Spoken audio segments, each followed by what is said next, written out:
Bismillahirrahmanirrahim. Assalamualaikum warahmatullahi wabarakatuh. Alhamdulillahi rabbil alamin. Wassalatu wassalamu ala rasulillahil karim. Nabiyyina Muhammadinil amin. Wa ala alihi wa sahbihi ajma'in. Wa ba'd. Saudara-saudariku, semoga kita semua senantiasa dicintai, dimuliakan, dan diberikan kemampuan oleh Allah Subhanahu wa Ta'ala untuk menyempurnakan ibadah kita sampai kita kembali kepada Allah dalam ketaatan. Demikian seringkali diingatkan dalam Al-Quran, bahkan dalam hadis-hadis Nabi Muhammad Sallallahu Alaihi Wasallam, pesan-pesan yang sangat menyentuh sebagai persiapan menghadapi aktivitas kita di dunia ini dengan cara terbaik dan menghimpun bekal yang mampu kita kumpulkan dengan maksimal sebelum kembali kepada Allah Subhanahu wa Ta'ala. Demikian diantara ayat viral yang sering kali diingatkan kepada kita, bahkan sepekan sekali dalam kesempatan Jumat, yaitu Quran surah ketiga Ali Imran di ayat 102 itu. Ya ayyuhalladzina amanu taqullaha haqqa tuqatih wala tamutunna illa wa antum muslimun. Hei semua orang yang telah menyatakan beriman, yakin tanpa ragu dengan segala yang Allah tetapkan, baik meyakini ketuhanan Allah Subhanahu wa Ta'ala, dan konsekuensi dari itu adalah menyempurnakan pengabdian dan penghambaan dalam bentuk ibadah kepada Allah. Ittaqullaha haqqa tuqatih. Tingkatkan takwamu kepada Allah dengan cara yang benar, dengan serius, dengan sungguh-sungguh, dan jaga itu semua sampai akhir hidup kalian. Wala tamutunna illa wa antum muslimun. Dan pastikan berusaha semaksimal mungkin hingga engkau wafat dalam keadaan sebagai hamba yang tunduk patuh kepada Allah Subhanahu wa Ta'ala. Teman-teman, ada yang sangat menarik dalam pengingat ayat ini. Di antaranya ditekankan pada peningkatan takwa kepada Allah Subhanahu wa Ta'ala. Kata takwa yang disebutkan setidaknya sebanyak 240 kali dalam Al-Quran itu dijelaskan dengan sangat sempurna oleh para ulama, yang penjelasan ini tentu mengacu kepada informasi yang disampaikan oleh Rasulullah Sallallahu Alaihi Wasallam sebagai penjelas Al-Quran yang ditugaskan langsung, dipilih langsung oleh Allah Subhanahu wa Ta'ala. Takwa adalah akumulasi dari semua bentuk ketaatan yang bisa kita optimalkan kepada Allah Subhanahu wa Ta'ala. Dan dengan segala bentuk ketaatan itu diberikanlah anugerah-anugerah terbaik baik di dunia ataupun puncaknya di akhirat sebagai apresiasi dari penghambaan kita kepada Allah dan penunaian tugas dengan sempurna seperti yang Allah perintahkan semenjak kita menjalani kehidupan di dunia ini. Bentuk penunaian tugas ini disebut dengan ibadah. Bila dilakukan, maka ia menjadi amal saleh. Dan setidaknya dibagi kepada dua bagian utama. Ada yang berupa perintah, ada juga yang berupa larangan. Di antara bentuk perintah, seperti kita diminta untuk menunaikan sholat dengan sempurna, maka turunlah ayat misalnya wa aqimus sholat, dan tunaikan oleh kalian sholat itu dengan sempurna sebagai bentuk penghambaan kepada Allah dan pembuktian keimanan kita kepadanya. Maka ditugaskan Rasulullah SAW memberikan bimbingan kepada kita bagaimana cara menunaikan sholat dengan sempurna itu. Dari mulai wudhunya, dari mulai kemudian menghadap kiblatnya, bertakbir sampai dengan bersalam. Selesai dilakukan dengan kondisi terbaik yang bisa kita optimalkan. Pun demikian, di sisi lain ada juga ayat-ayat ataupun keterangan penjelas dari hadis yang menunjukkan larangan supaya kita bisa konsisten dalam kebaikan, tidak terganggu dengan pengaruh-pengaruh yang bisa menjauhkan kita dalam konteks pengabdian atas tugas yang Allah berikan kepada kita dalam bentuk ibadah dan amal saleh. Maka larangan ini menjaga kita supaya tetap tampil terhormat. Karena itu diberikan hukum haram namanya, seakar dengan kata hormat. Diambil ke dalam bahasa Indonesia, serapannya diantaranya diberi nama hormat. Jadi hukum haram diturunkan oleh Allah untuk menjaga kehormatan seorang hamba sehingga tetap mulia dalam pandangan Allah dan optimal dalam mengabdi kepadanya. Maka diharamkan kita, dilarang kita untuk berdusta. Karena saat seseorang berdusta, maka ia akan merendahkan kehormatan dirinya. Dilarang seseorang untuk misal mengada-adakan kreativitas, menghadirkan sesuatu yang melanggar atau bahkan bertentangan dengan pakem ibadah yang sudah ada. Konteksnya ibadah. Dalam hal sholat misalnya, sudah diberikan aturannya, turun ayatnya, ada penjelasannya, bagaimana menata shaf dengan baik, bagaimana memulai sholat, siapa yang harus menjadi imam, dalam Jumat siapa yang harus menjadi khatib, siapa yang menjadi makmum, siapa yang kemudian ikut mendengarkan, aturannya jelas sempurna, ayatnya turun, hadisnya ada. Tiba kemudian misalnya ada datang seseorang ingin mencoba menyalahi itu semua karena merasa tidak berkesesuaian dengan cara pandangnya yang diikutkan kepada akal personalnya, hanya ingin berkeinginan untuk mewujudkan apa yang dia pikirkan. Maka hal tersebut juga menyalahi dan termasuk dalam kaidah yang dilarang. Bahkan tegas Nabi menyebutnya dengan sesuatu yang bid'ah dan berpotensi melanggar ketentuan syariat dan juga berpotensi tersesat dari jalan yang benar sehingga terancam dengan murka atau hukuman dari Allah Subhanahu wa ta'ala. Segala bentuk larangan, zina kah, pembunuhan kah, berselisih kah, kemudian juga sampai ke adu domba, sampai juga buat hoax dan sebagainya, banyak sekali konteksnya yang bisa kita tampilkan.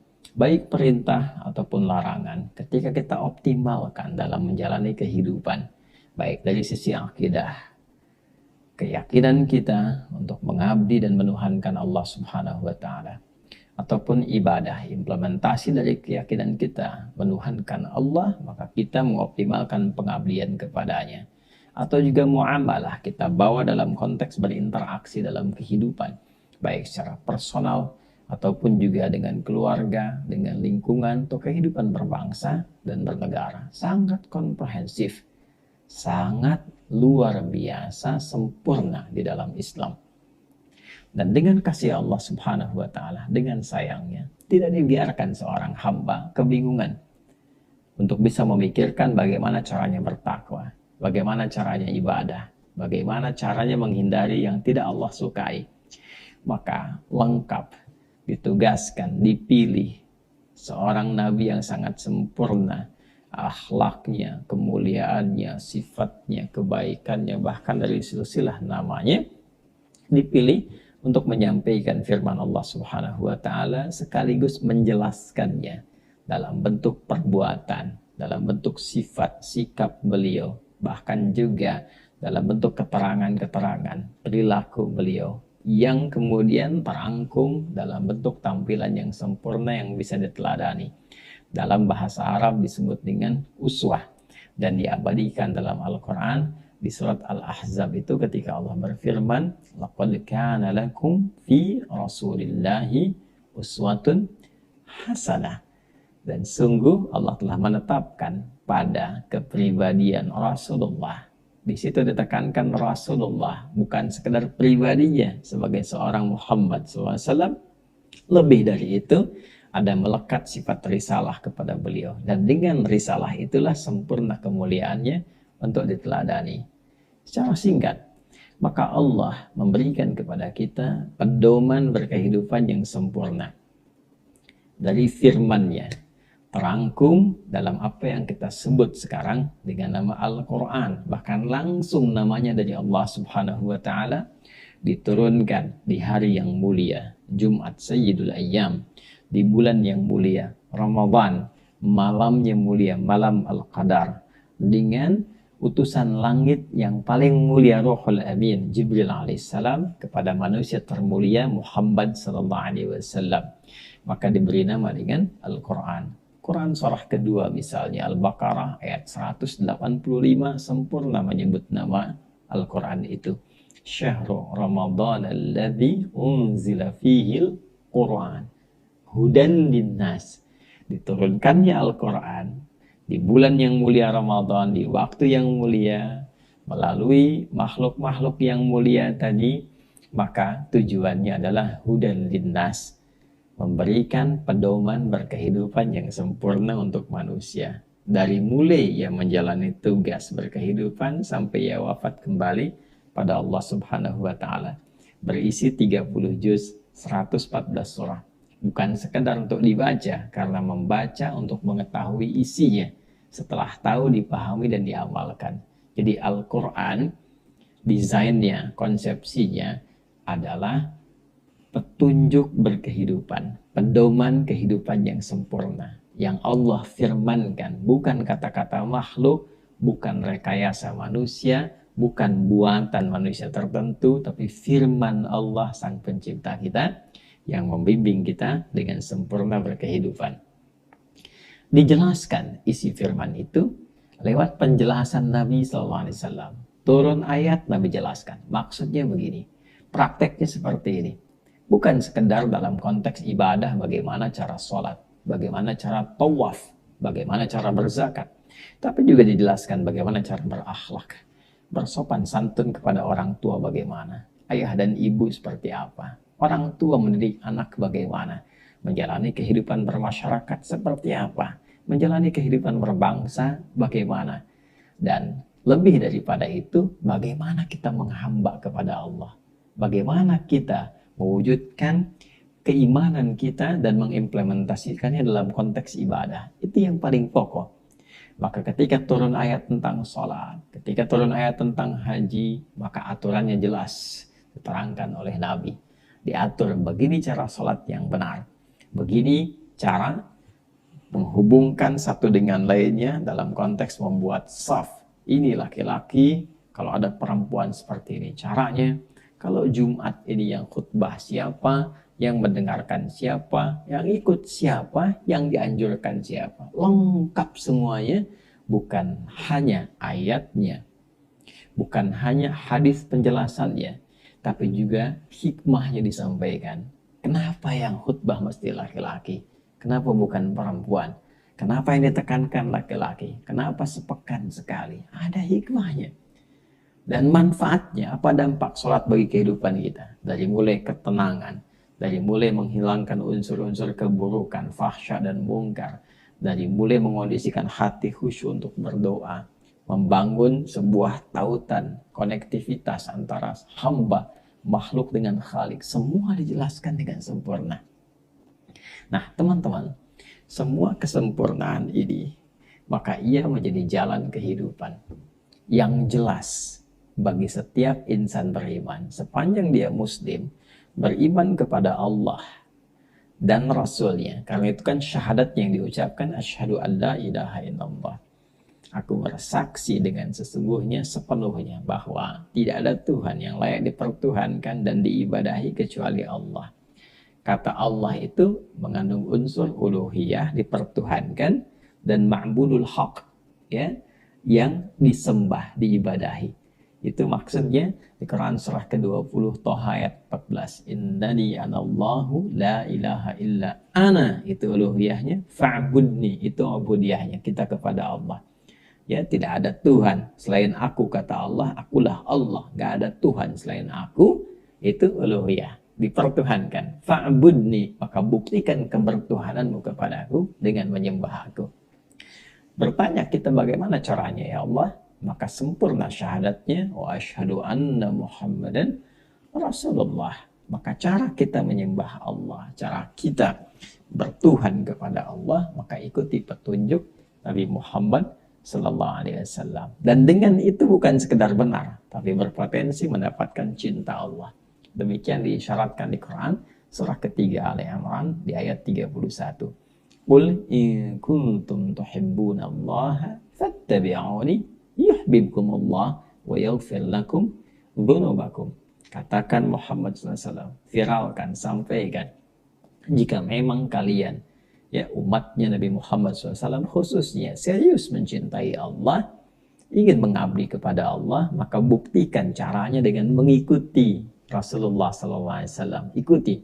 Ingin sholat, ikuti Nabi mengajarkan sholat. Ingin zakat, ikuti petunjuk Nabi bagaimana cara berzakat. Ingin haji, ikuti manasik yang Nabi tunjukkan. Khudhu anni manasikakum. Kata Nabi, ambil dariku bagaimana cara kalian bermanasik. Ikuti. Yuhibbukumullah. Kalau itu diikuti dengan benar, berpotensi cinta Allah diturunkan. Wa yaghfir lakum dzunubakum, dan berpotensi Allah mengampuni semua dosa-dosa sehingga dijaga kita berbuat baik sampai dengan kita kembali kepada Allah Subhanahu wa taala.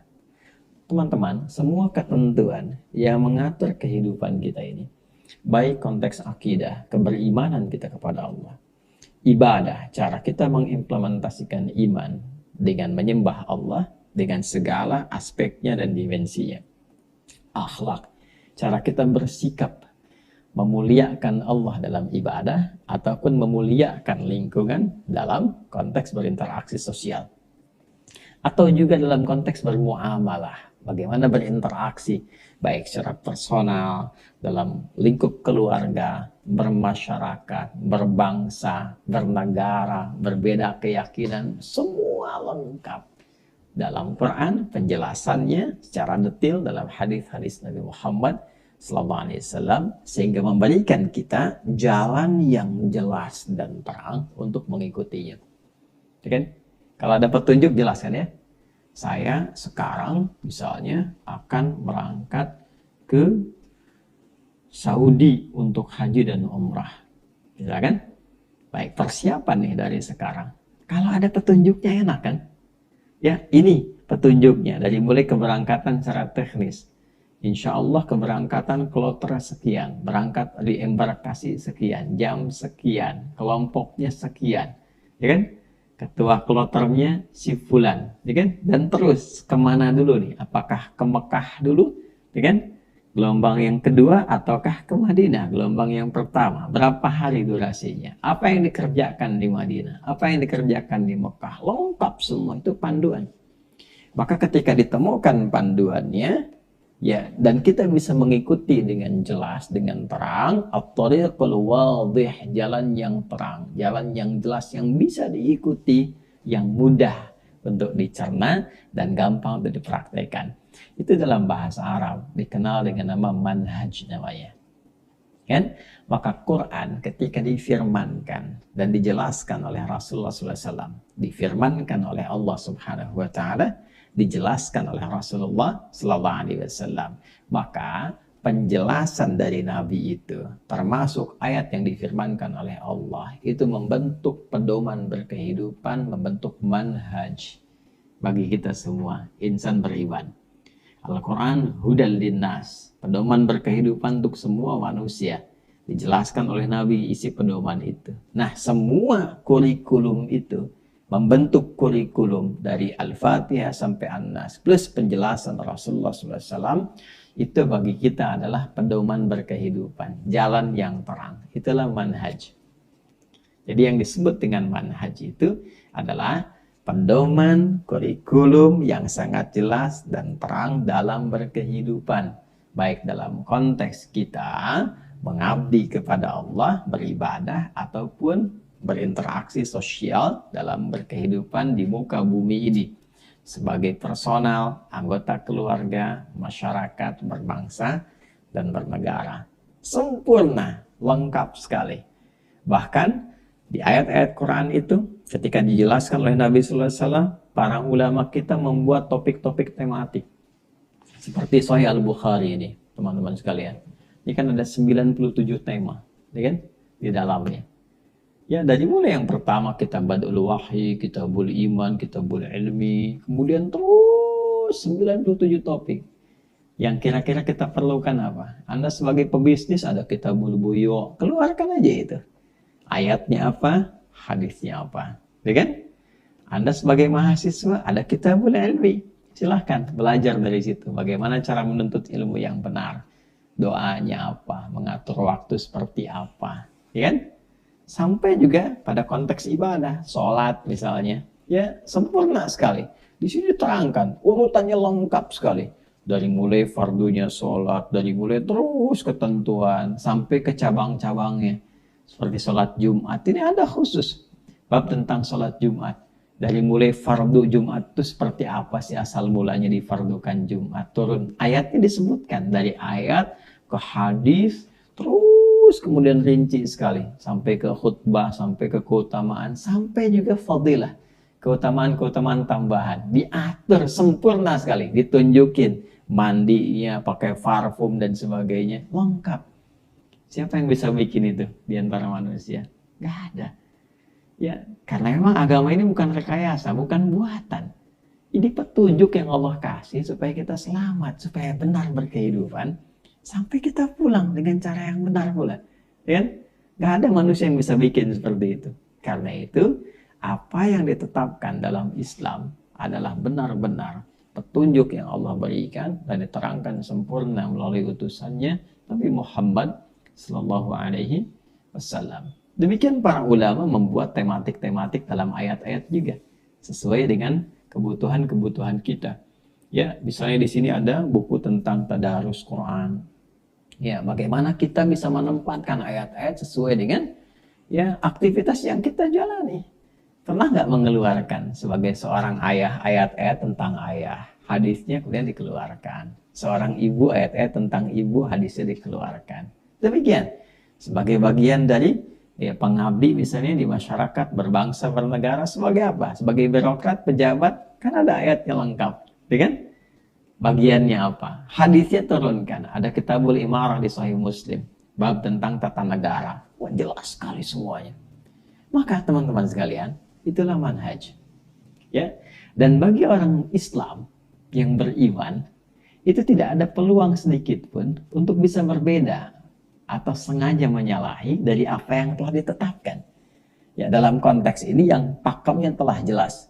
Ya, apalagi yang dicontohkan secara langsung berupa ibadah khususnya. Jadi ada yang sifatnya value, nilainya yang mungkin setiap tempat bisa berbeda. Ya, terutama dalam bab akhlak dan muamalah.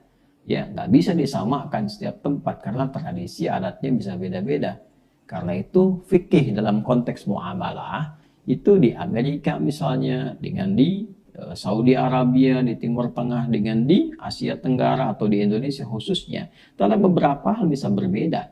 Fatwa yang dikeluarkan bukan pada yang pokok-pokok ya pada sesuatu yang terkait dengan kebiasaan, dengan tradisi. Apalagi yang tambahan-tambahan seperti cara berpakaian misalnya, ya kan? Interaksi sosial dan sebagainya. Ada kaidah-kaidah di situ, ada istihsan, ada istishab, ada uruf dan sebagainya, ya kan? Tapi yang pokok-pokok ini nggak bisa berubah dimanapun, sama semua, ya sama semua. Nggak ada pilihan-pilihan di situ. Seperti sholat subuh 2 rakaat, mau di Jepang, mau di Saudi, mau di Amerika, mau di Indonesia sama. Bacaannya pakai bahasa Arab. Dan indahnya adalah awal sampai akhirnya itu sama semua bacaannya. Kecuali pilihan surat kan, yang sesuai dengan kebutuhan kita. Ya kan? Iftitah, Al-Fatihah, bacaan ruku, bacaan sujud sampai dengan dari takbir sampai dengan salam. Wudhunya aturannya sama semua. Masya Allah teman-teman sekalian.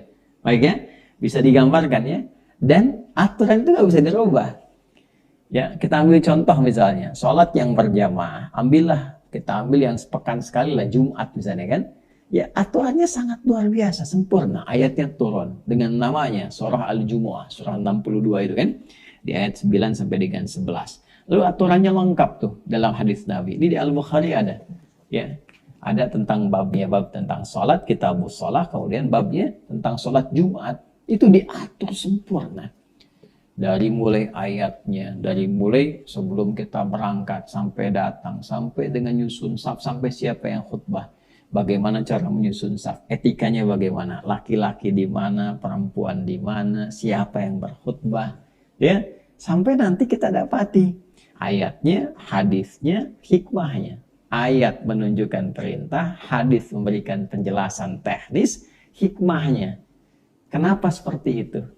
Ya, apa esensinya? Ya, apa falsafahnya demikian yang bisa kita dapatkan? Kenapa sih khatib mesti laki-laki? Kenapa sepekan sekali? Kenapa yang datang Jumat itu diwajibkan laki-laki yang baligh, kan? Dan perempuan mendapatkan anjuran di situ. Kenapa tidak boleh perempuan yang khutbah? 4 mazhab sepakat semuanya, ya kan? Kenapa mesti laki-laki? Itu ada hikmahnya semua dan itu sempurna dan tidak memberikan celah bagi siapapun yang merasa beriman. Ya, awas hati-hati ya.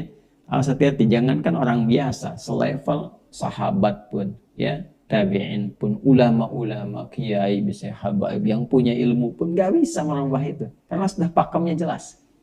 Ya, karena itu menunjukkan bagian dari kebenaran risalah Islam yang terjaga. Nah, itu nggak ditemukan dimanapun, itu terjaga kita itu. Ya, silahkan Anda cek, cara sholatnya terjaga sampai sekarang. Ini menunjukkan originalitas risalah Islam. Dan itu bagian dari penjagaan risalah. Makanya hukumnya ketat sekali. Ya, silahkan cek. Di Indonesia saja misalnya, ya, ada 38 provinsi sekarang. Setiap provinsi bahasanya sama. Kalau sholat bahasanya sama, bahasa Arab. Nggak berbeda-beda. Nggak ada di Jakarta pakai bahasa Betawi misalnya. Ya, di Bandung pakai bahasa Sunda. Di Padang pakai bahasa Padang. Nggak ada. Semua sama. Dibawa keluar Indonesia pun sama semua, mau di Arab, di Amerika, dimanapun. Ini menunjukkan kebenaran risalah, kebenaran agama dan originalitas, ya, yang terjaga. Itu yang didapatkan dalam Islam. Agama ini terjaga, ya, agamanya terjaga, muslimnya itu yang harus kita lihat. Jadi ada Islam, ada muslimnya. Ya, seringkali beberapa di luar menyoal, memunculkan makna Islamnya. Islam liberal, Islam eksklusif, Islam inklusif, kan? Itu kan kata yang salah sebetulnya. Ingin menunjukkan ada masalah dalam Islamnya, gitu kan? Nah, seakan-akan memberikan kesan bahwa di dalamnya bermasalah. Tidak. Kalau Anda yang bermasalah, jangan bawa Islamnya. Ya, mungkin Muslimnya punya persoalan, Islamnya tidak terjaga dengan sempurna. Jelas ya? Nah, karena itu teman-teman, itulah manhaj. Jadi kita punya kurikulum, punya pedoman yang terukur, sempurna, lengkap sekali. Dan gak ada celah di situ bagi kita untuk bisa menyalahi pada hal-hal yang pokok. Bukan pada hal-hal konteks bermuamalah yang berkemajuan, yang setiap masa itu punya penemuan-penemuan yang tentunya akan menyelaraskan di balik itu. Ya, dulu tidak ada bayi tabung, sekarang ada bayi tabung. Bagaimana ijtihad fikih di situ? Ya, dulu misalnya tidak ada kondisi seperti sekarang, pesawat dan sebagainya. Nah, sekarang kita temukan bagaimana hukumnya sholat misalnya dalam ketinggian di atas pesawat. Itu hal-hal yang berkembang secara fikih.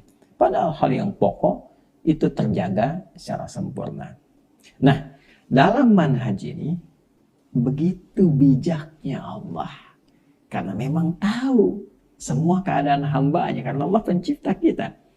Dan diperintahkan kepada Rasulullah SAW untuk bisa menjelaskan dengan sempurna, memberikan arahan untuk menyebarkan semua penjelasan itu sehingga semua kebijaksanaan Allah dari rahmatnya, kasih sayangnya menyebar dan dirasakan oleh semua hambanya di setiap tempat, setiap waktu, setiap keadaan, lintas generasi sampai kehidupan ini berakhir.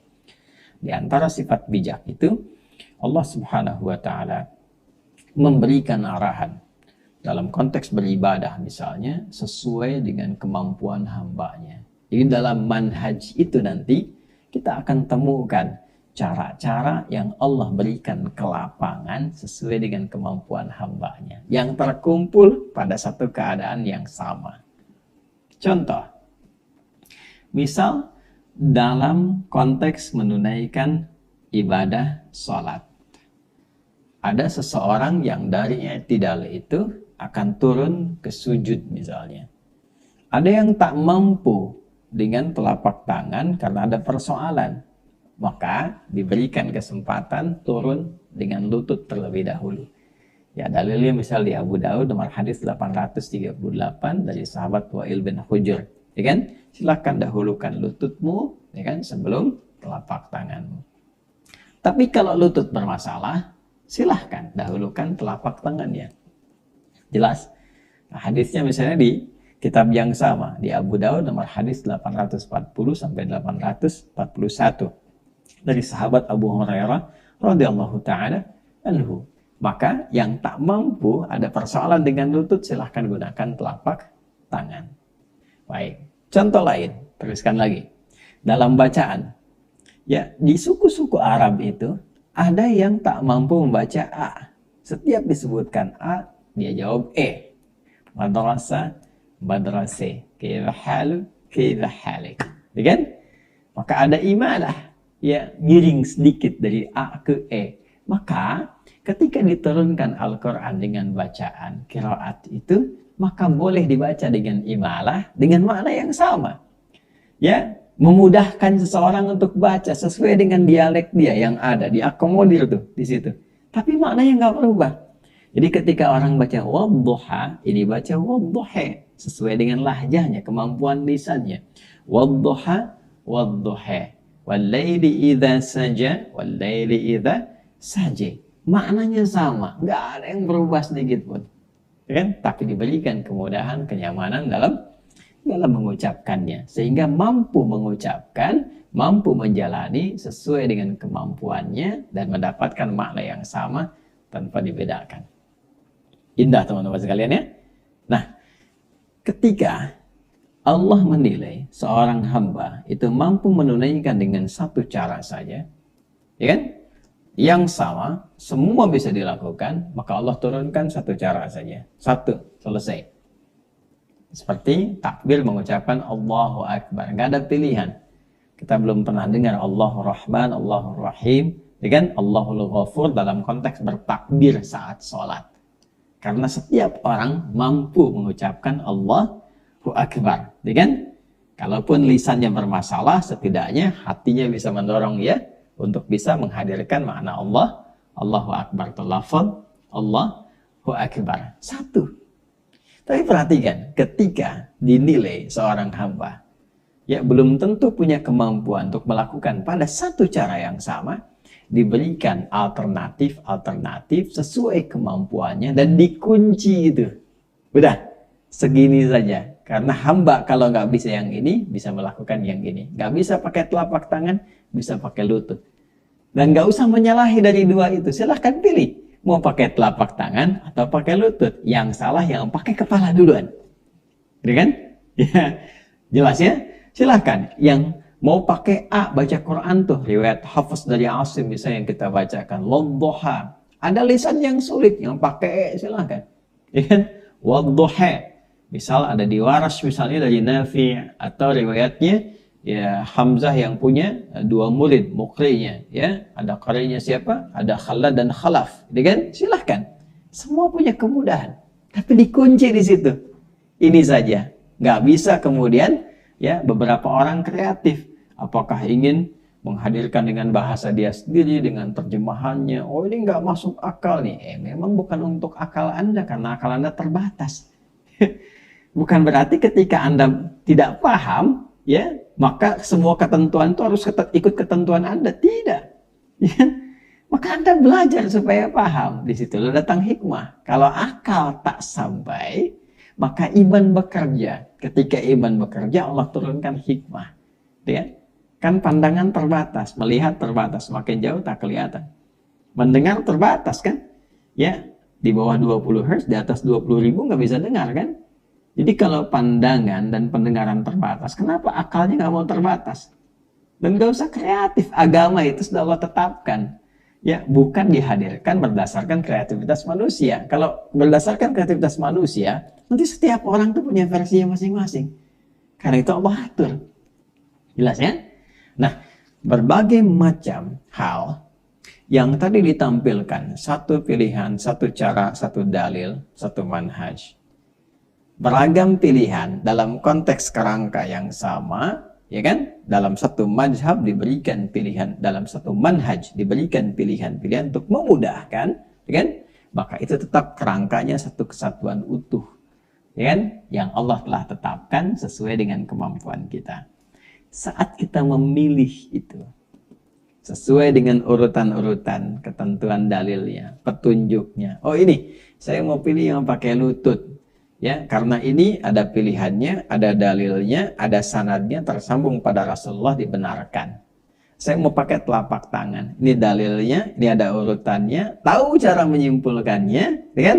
tahu cara mengkonstruksikannya sampai keluar konstruksi hukumnya misalnya, ya kan? Maka ketika memilih kita pada salah satu bagian yang kita ikuti, at-tariqul ladzi yasluquhu, ya kan? Salik, jalan yang ingin diambil supaya dia bisa dapatkan untuk dipraktekkan, itu dalam bahasa Arab disebut madhab namanya. Oke, apa namanya? Madhab. Ma dhahaba ilaihi syakhs atau dhahib, ya. Apa jalan yang cenderung ingin diambil atau condong ingin dia praktekkan. Jelas di sini ya? Maka dari manhaj itu, semua manhaj, ya, baik itu yang pakai telapak tangannya, pakai lutut turun untuk sujud. Baik itu yang kemudian misalnya dalam sholat yang pakai bismillahnya jahar atau disirkan atau tidak dibaca sama sekali. Ya kan? Silahkan, itu semua manhaj. Ketika dipraktekkan, pilih salah satu. Tapi pakemnya nggak boleh keluar dari situ. Ya kan? Baik, ketika diikuti itulah madhab namanya. Maka semua ini dipelajari oleh para ulama kita. Dari kalangan sahabat, belajar dari Nabi SAW. Diikuti oleh tabi'in, belajar dari sahabat. Diikuti terus sesuai pakemnya itu. Ya. Maka ketika para ulama menguasai ini semua dan mengajarkan kepada murid-muridnya, kan harus milih salah satu kan? Ya kan? Imam Abu Hanifah lahir tahun 80 Hijrah, wafat tahun 150 Hijrah. Imam Malik lahir tahun 93 atau 94 Hijrah. Imam Syafi'i lahir tahun 150 Hijrah. Imam Ahmad bin Hanbal lahir 163 atau 164 Hijrah. Itu walaupun mereka hebat, mengetahui semua, tetap harus milih salah satu ketika diajarkan. Ya kan? Baik, jadi ketika memilih Bismillahirrahmanirrahim, Imam Syafi'i pilih saya keraskan. Imam Malik, Imam Abu Hanifah pilih saya nggak baca. Ya kan? Terus Imam Ahmad pilih saya yang disirkan saja. Karena nggak mungkin praktekkan ketiga-tiganya ketika menunaikan sholat. Ya kan? Ya, sama persis ketika membaca Quran dalam sholat misalnya. Harus pilih salah satu riwayat untuk memudahkan. Ya? Maka ketika memilih itu disebut dengan madhab. Jelas? Maka kita kenal madhab Abu Hanifah, Hanafi. Madhab Imam Malik, Maliki. Madhab Imam Syafi'i, Syafi'i. Madhab Imam Ahmad bin Hanbal, Hanbali. Baik. Nah, pilihan itu bukan berdasarkan pemikiran-pemikiran ulamanya, bukan. Jadi bukan karena Imam Syafi'i ini merekayasa sesuatu diikuti di kelompoknya, bukan. Ya, pilihan itu dipilih berdasarkan konstruksi yang dipahami dari dalil-dalil, contohnya ada, dipilih salah satu. Dan itu, memilih itu ketika dipraktekkan dan diajarkan, itu ada kualifikasi ilmunya. Bukan sembarangan. Ya. Jadi ketika seseorang disebut dengan imam, apalagi mujtahid misalnya, ada kemampuan-kemampuan yang telah disepakati oleh para ulama, dan jadi syarat seseorang itu bisa kemudian membuat sebuah putusan yang dengan putusan itu dibenarkan.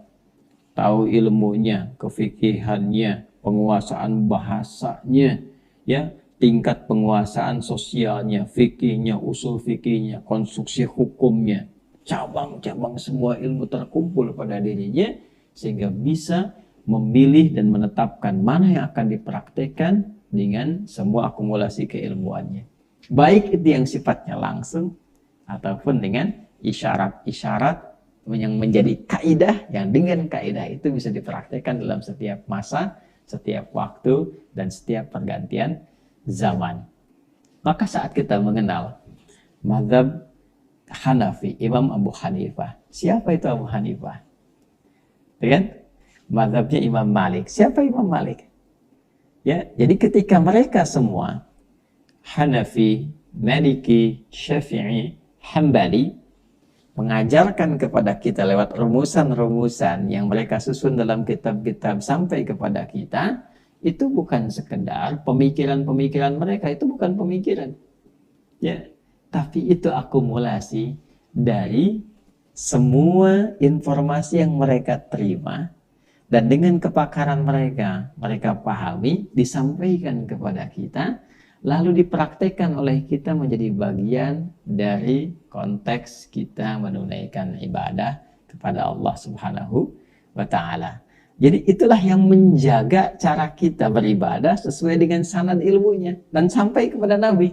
Ya, jadi kalau kita belajar tentang cara sholat, cara puasa, cara haji, nggak akan keluar dari tuntunan mereka tadi, karena semua yang kita pelajari tersambung ke mereka, dan semua yang mereka dapatkan tersambung ke Rasulullah SAW. Kalau kita gali semuanya tuh. Itulah manhaj, itulah madhab.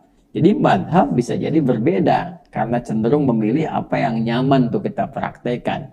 Tapi pilihan itu bukan berdasarkan logika-logika seseorang atau keinginan pribadi seseorang, tetap diikat oleh paket hukum yang kita tidak bisa keluar darinya. Sepanjang itu sudah pokok, ya, pakemnya sudah diatur. Nah, maka di sini Imam Abu Hanifah memberikan satu gambaran. Ya, ini populer sekali kaidahnya. Apa kata beliau? Kan? Ma jaa 'anillahi subhanahu wa ta'ala fa birra'si wal 'ainain. Semua yang datang dari Allah Subhanahu wa taala mesti patuh mutlak, akal mesti ikut, pandangan kita mesti ikut semuanya. Nggak ada di situ pikiran-pikiran kita untuk menyalahi dan sebagainya. Patuh aja, sempurna. Wa ma jaa an Rasulillahi sallallahu alaihi wasallam fasam'an wa ta'ata. Maka apa yang dijelaskan oleh Nabi dari apa yang telah Allah tetapkan itu Nabi jelaskan, maka dengar dan patuh. Wa ma jaa an sahabati Rasulillah sallallahu alaihi wasallam aw an sahabati ridwanullahi alaihim fatakhayyarna min aqwalihim wa lam nakhruj anhum. Apa yang dijelaskan oleh para sahabat dari keterangan Nabi sallallahu alaihi wasallam, ya, ketika mereka jelaskan itu, maka silahkan kita pilih sesuai ikhtiar kita, tapi jangan keluar dari pakem penjelasan mereka. Itu maksudnya. Ya. Boleh. Jadi tadi ada bismillahirrahmanirrahim. Ada misalnya 3-4 cara.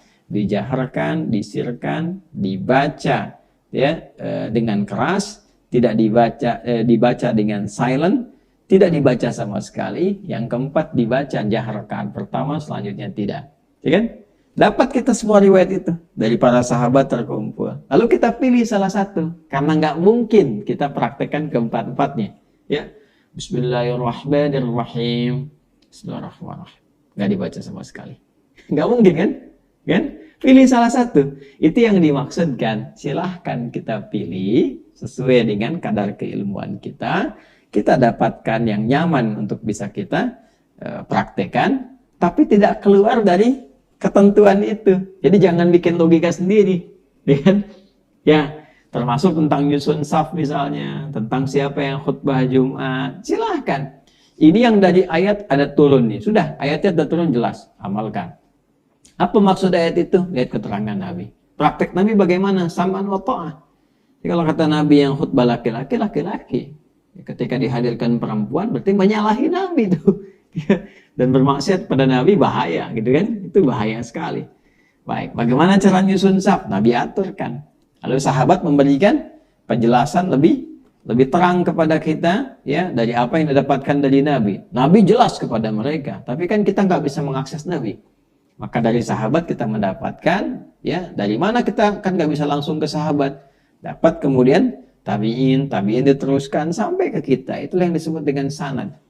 Makanya Imam Muslim memulai dengan babul isnad dalam Sahih Muslim ya. Nah, setelah generasi sahabat ada tabi'in. Maka kalau yang datang dari tabi'in, apa kata Imam Abu Hanifah? Hum rijal wa nahnu rijal. Kan? Mereka rijal, maksudnya apa? Rijal itu jamak dari kata rajul, artinya sosok yang sudah kuat. Kalau dalam bab ilmu, kuat, punya kemampuan menganalisis, punya kemampuan menyimpulkan, punya bekal ilmu yang sangat luar biasa, sehingga memahami dengan sempurna sesuai dengan kepakarannya dan bisa mengambil keputusan. Maka Imam Abu Hanifah mengatakan hum rijal, kalau mereka punya kemampuan seperti itu, wa nahnu rijal, kita pun sama-sama punya kemampuan. Tapi yang dimaksud itu Abu Hanifah itu levelnya sama, bukan beda level. Coba sekarang dari pengertian kelompok misalnya, jadi kan semua ulama menafsirkan demikian. Satu, Imam Abu Hanifah itu kan tabi'in. Beliau itu berjumpa dengan sahabat Anas bin Malik radhiyallahu ta'ala anhu. Jadi beliau menilai level yang sama ya dalam komunitasnya. Kalau mereka tabiin, saya pun tabiin gitulah ya. Kalau mereka hafal Quran, saya pun hafal Quran. Kalau mereka paham fikih, saya pun paham fikih. Nah, ilmu yang mereka miliki, saya juga punya itu. Jadi levelnya setara di sini. Itu yang dimaksud hum rijal wa nahnu rijal.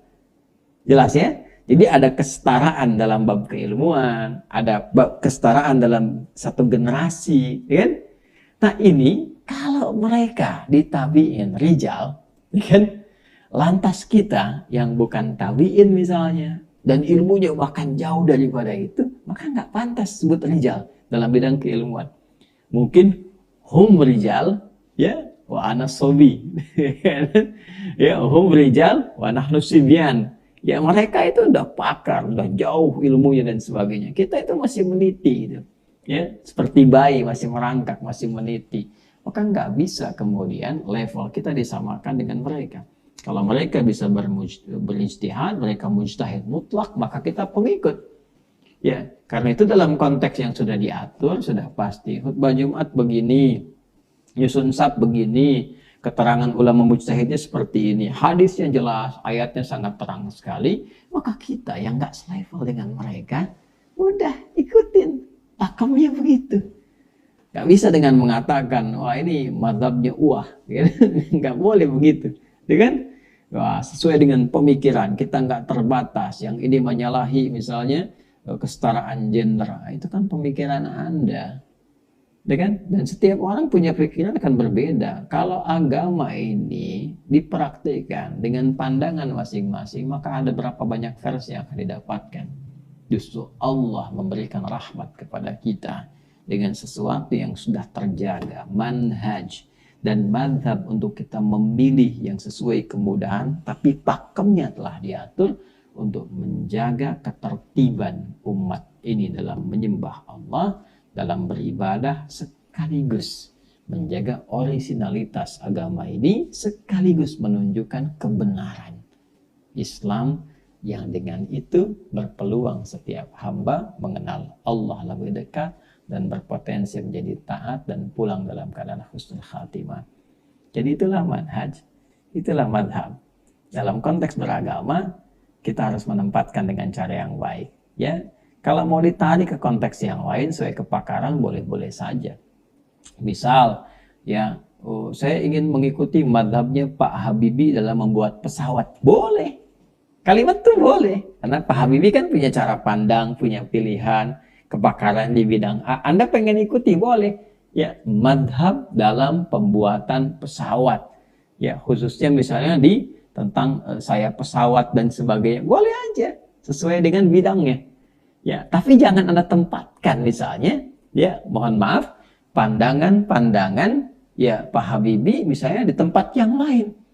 Ya, misal Anda mau bikin handphone, lalu Anda katakan mau ikut mazhabnya Pak Habibie, ya nggak nyambung. Beliau itu bikin pesawat, yang handphone yang lain. Ya demikian, apalagi kalau ditarik dalam konteks beribadah, dalam konteks keagamaan. Ya, ada seorang hebat orasinya, bagus retorikanya dan sebagainya, tapi belum tentu memahami konstruksi hukum agama. Jangan tarik. Saya ikut mazhabnya beliau, cara berpikirnya nggak bisa dibawa untuk konteks memahami agama.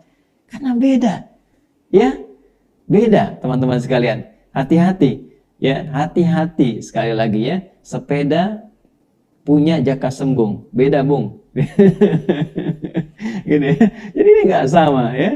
Hati-hati, ini tidak sama. Karena itu jangan kita sekali-kali mengambil satu kesimpulan dengan logika yang melompat dan itu bisa berpotensi disalahpahami. Sudah pahamnya salah memahami dan berpotensi juga orang salah kemudian karena mengikuti pemahaman yang keliru itu. Ya, karena itu berpikir saya kira yang rasional, yang cerdas dan lebih daripada itu kita berlindung, bermohon pada Allah Subhanahu wa taala dari berbagai macam hal-hal yang memungkinkan kita bisa terjebak pada pengambilan kesimpulan yang salah atau bersikap yang tidak tepat. Sekaligus juga kita saling mendoakan, menjaga, tidak mencela, tidak menghukumi orang-orang lain sekalipun salah kemudian mencelanya, menghargai, tidak. Yang diajarkan oleh Islam adalah bagaimana melapangkan hati kita untuk mendoakan, kemudian menyampaikan argumentasi dengan cara yang benar, dan selanjutnya ya tawakal ala Allah.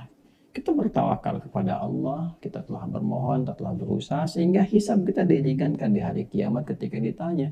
Ketika kawanmu punya pemikiran yang keliru, apa yang kau lakukan? Kita jawab, ya Allah, saya sudah berdoa kepadamu seperti engkau juga ketahui. Saya telah berusaha semaksimal mungkin dengan cara yang baik seperti Nabi mu ajarkan SAW. Ya, dan saya kembalikan kepadamu putusan sesuai dengan kebijaksanaan yang memang engkau Maha Rahman dan Rahim di dalamnya. Maka ringan hisab kita. Ya, apatah kalau terbuka saat dihisab ternyata sibuk dengan mencela, sibuk dengan menjatuhkan, maka lebih baik kita mendoakan dan memberikan pencerahan-pencerahan yang mulia. Itu gambaran pertama. Yang kedua, kita juga mesti waspada dengan hadis-hadis Nabi SAW yang mengisyaratkan bahwa akan ada masa-masa munculnya atau bahkan dimunculkan. Jadi kalau muncul itu tiba, kalau dimunculkan ya diciptakan, dikreasikan berbagai macam persoalan-persoalan yang mengganggu keberagamaan kita dengan cara yang baik, ya, dan membawa suasana gangguan itu ya kepada konteks-konteks baik persaingan dalam konteks berkehidupan, persaingan dalam konteks kedudukan dan sebagainya.